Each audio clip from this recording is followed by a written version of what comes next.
अस्सलाम वालेकुम रूबीज़ तड़का में खुश आमदीद। जहाँ रहें खुश रहें आबाद रहें। तो आज हम तवा कीमा बनाने के लिए सबसे पहले हमने लहसुन के जवे ले लेने हैं। उनमें आधा कप पानी का डाल के उनका हमने इस तरह लहसुन का पानी तैयार कर लेना है और एक तवे पे हमने लहसुन का पानी डाल देना है। और आधा किलो मैंने चिकन का कीमा लिया है जो हम लहसुन के पानी में ऐड कर देंगे। और अच्छे से हमने कीमे को जब तक लहसुन का पानी खुश्क हो जाएगा ना, तो बस इस तरह हमने इसको हिलाते जुलाते रहना है। थोड़ी थोड़ी देर के बाद चिकन का कीमा है बहुत जल्दी गल जाएगा। तो बस इस लहसुन के पानी डालने से ये होता है ना कि इसका फ्लेवर बहुत अच्छा आता है कीमे का।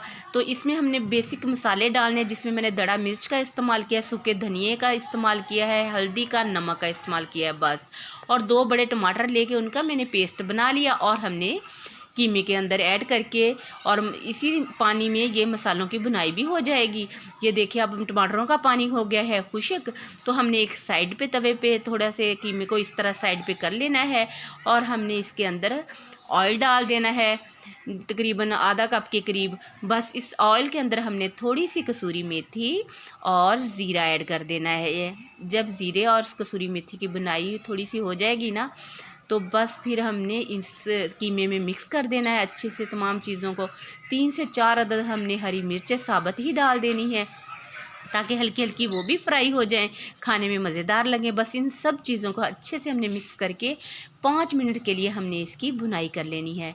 इतना ज़बरदस्त सा कीमा ये रेडी होता है और खुशबुएं यकीन जाने सारा किचन ही महक उठता है। और फिर ये रोटी के साथ, नान के साथ बहुत ज़बरदस्त सा लगता है।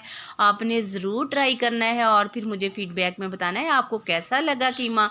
तो तवा कीमा बस आपने फिर आप 5 मिनट के लिए इसको दम पे रख देना है इसकी भुनाई करने के बाद, और मीडियम स्लो आंच के ऊपर, बस ज़्यादा आंच नहीं रखनी।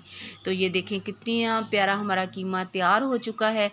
बस अब हम, अगर आपको रेसिपी अब मेरे इस स्टेज पे आपको ज़रा सी भी अच्छी लग रही ना, तो जल्दी से लाइक कर दें। मेरे चैनल पर नए हैं तो मेरे चैनल को सब्सक्राइब कर लें अच्छी अच्छी वीडियोज़ के लिए। तो फिर इस तरह की मैं आपके लिए और मज़ेदार सी रेसिपीज़ लेके आऊँ।